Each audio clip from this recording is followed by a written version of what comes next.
Pendant ce temps, dans le futur, Lunia était déterminée à retrouver ses amis.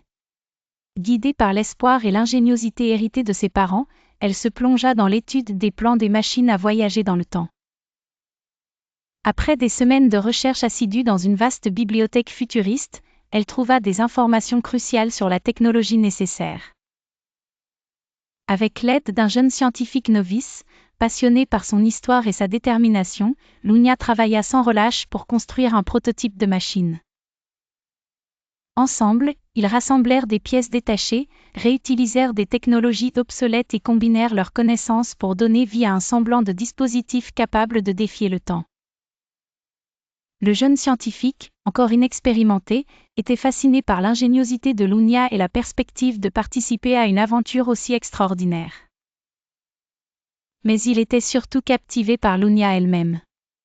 Il l'observait sans cesse, essayant de comprendre d'où elle venait, quel était son secret, quelle était cette étincelle qui brillait dans ses yeux et témoignait d'une force et d'une détermination peu communes. Le jour du départ arriva.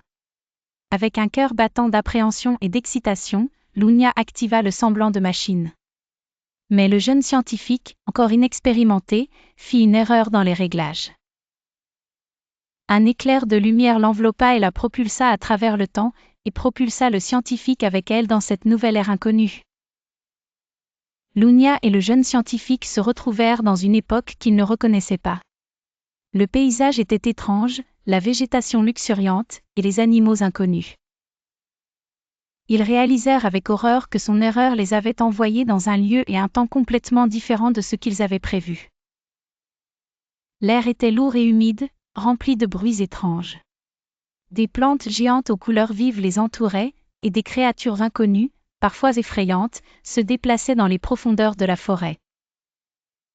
Lunia et le jeune scientifique, désorientés, réalisèrent qu'ils étaient piégés dans cette époque mystérieuse.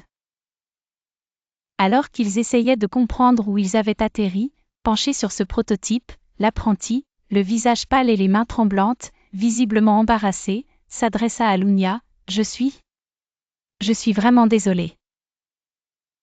Nous travaillons ensemble depuis un certain temps maintenant et nous ne nous sommes jamais présentés. Je m'appelle Marcus. Je n'ai pas fait attention aux réglages.